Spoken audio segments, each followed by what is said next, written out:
죽음하면 떠오르는 이미지 있으신가요?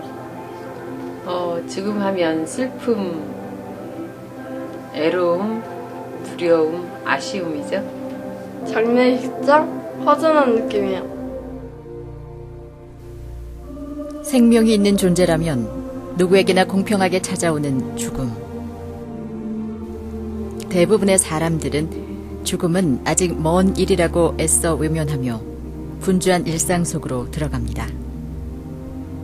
그러나 죽음에 대해 조금이라도 깊이 생각해 본 사람들은 죽음이 우리의 삶과 둘이 아님을 두려워해야 할 것이 아니라 삶 속에 깊이 품어야 하는 것임을 압니다.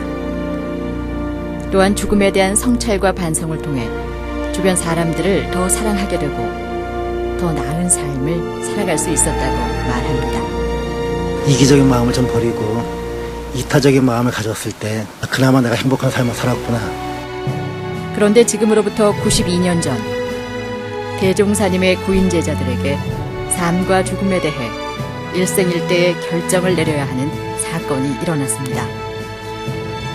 원불교 역사상 가장 충격적인 사건이자 숭고한 정신이 깃든 그날, 그들은 죽음으로 다시 살아났습니다.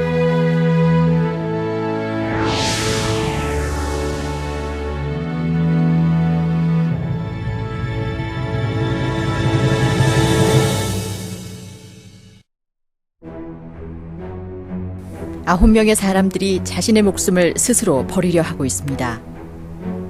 일제 지하에서 험난한 삶의 굴곡을 넘기며 살아온 이들. 서슬퍼런 단도를 앞에 두고 목숨을 건 기도를 올립니다. 그대들이 사실로 인류 세계를 위할진대 그대들의 몸이 죽어 없어지더라도 우리 정법이 세상에 드러나서 모든 장생 이 도덕의 구원만 받는다면 조금도 여한 없이 그 일을 실행하겠는가? 시방 세계를 위하여 죽는다는 것은 천만 사람 가운데 가장 믿기 어려운 법입니다. 저희들의 희생한 공덕으로 천하 장생이 영원한 행복을 받게 된다면 얼마나 큰 사업이 되겠나이까.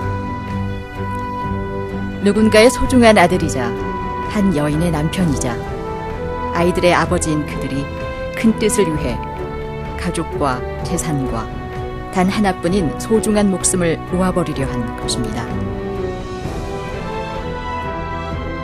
사실 같은 해 3월 불가능할 것 같던 방언공사가 끝을 보일 무렵 대종사님은 9명의 단원에게 세시대에 맞는 정법을 건설하기 위해 기도를 명하였던 것입니다. 3월 2일부터 열흘에 한 번씩 구인의 단원은 중앙봉을 비롯한 8방의 봉우리에서 성심껏 기도를 올렸습니다. 그러나 대종사님은 아직도 천일을 움직이기에는 부족함을 느끼고 목숨을 건 결단을 요구하신 것입니다. 드디어 마지막 기도일. 구간도실에 모인 이들은 모든 마음의 준비를 마치고 흰 종이에 4글자를 써내려갑니다. 이 최후의 증서에 모두가 백지장을 찍고 심고를 올리자 두 눈으로 보고도 믿기 힘든 기적이 일어납니다. 이 법인 정신을 너무나 어렵게 생각하는 경향이 복 많아요. 가령 사무예한의 정신 그러면은 죽어서 어떻게 할 것이냐 이렇게 생각되지만은 죽은 듯이 하라는 말씀이고 대종사님 말씀대로 힘 미치는 대로 최선을 다하라는 말씀이고 그 일에 적극성을 보이라는 말씀이거든요. 우리는 원불교 교도로서 적극적인 좀 최선을 다하는 그런 법인 정신을 가정에서 인류사회에 끼쳐야 될 줄로 압니다. 법계의 인증을 받은 후 대종사님은 기꺼이 목숨을 내놓고 속인 범부로서의 생을 마감하기로 한 구인 선진에게 새로운 삶을 부여합니다.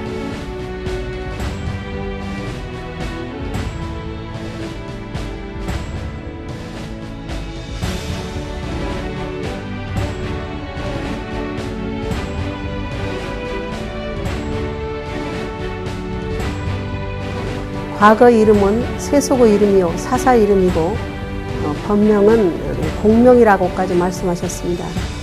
공명을 주신 그 뜻을 본의를 알아서 창생을 제도할 그 책임이 우리가 있다고 하는 것을 느끼고 새로운 이름을 가진 우리가 이름값을 어떻게 해야 할 것인가를 늘 생각하고 기도를 하여 대종사님의 그 본의대로 부인 선지님들을 생각하셨던 그 본의대로 우리가 세상에 유익주고 파란고의 일체 중생을 낙원으로 이끌 수 있는 그한 소임을 다할 수 있는 우리가 되었으면 좋겠습니다.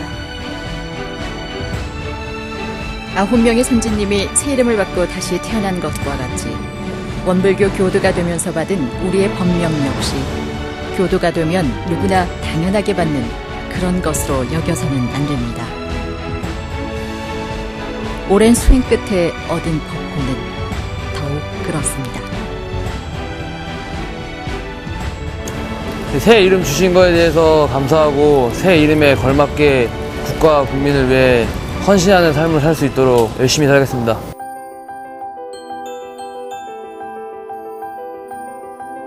원기 4년 8월 21일에 생사를 초월한 쿠인 단원의 지극한 정성이 드디어 백지혈인의 이적으로 나타남을 보시고 법호와 법명을 주시며 말씀하시기를 그대들의 전날 이름은 곧 세속의 이름이요 개인의 사사 이름이었던 바 그 이름을 가진 사람은 이미 죽었고 이제 세계 공명인 새 이름을 주어 다시 살리는 바이니 삼가 받들어 가져서 많은 창생을 제도하라. 이 말씀은 곧 구인 선진에게 한 말씀이자 뜻을 일으켜 원불교에 입교한 교도들에게 하신 말씀입니다.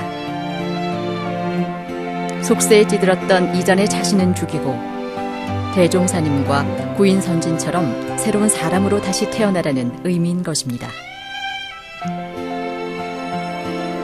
무아봉공과 사무여하는 원불교 창립의 원동력이자 정체성이라고 할 수 있습니다. 이런 정신이 없었다면 원불교는 이회성에 그친 불교 개혁에 불과했을지도 모릅니다. 스스로를 남김없이 버렸기에 다시 살 수 있었으며 오늘날 원불교가 이 땅을 비롯한 세계인들에게 큰 울림을 주는 법으로 인정받고 있는 것입니다. 무아방공도 큰 정신적 이념이지요.